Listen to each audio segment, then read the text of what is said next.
microphones. I know that they were really popular way back in the day.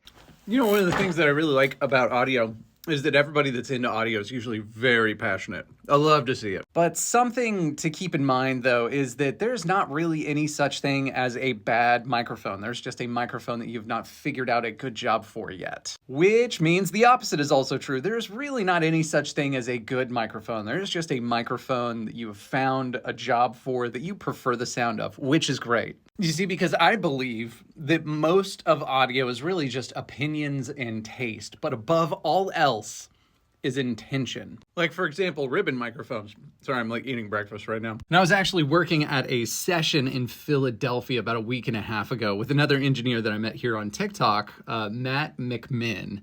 A great account, definitely worth following.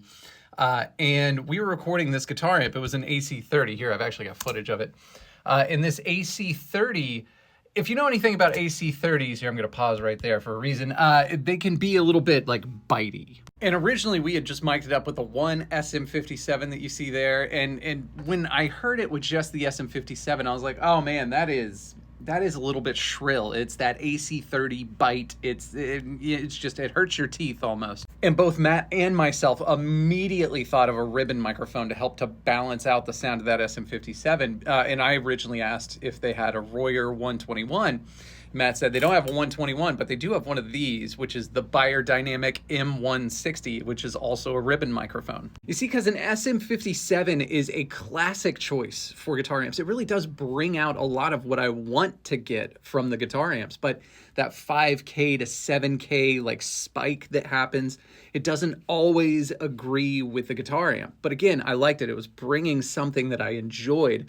So instead of reaching for an EQ or digging through a bunch of plugins to start a recovery mission, we chose a ribbon microphone, which is naturally a little bit more rich in the low ends, and it's got this roll off on the high end.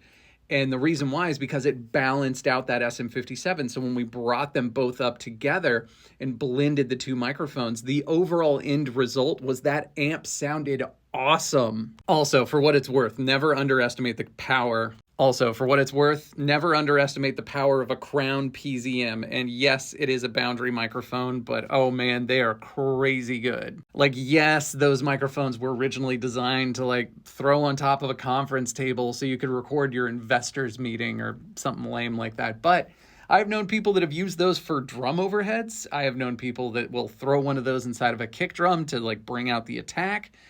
But my favorite use case is take a couple of them and tape them on like walls and use them as like distant room mics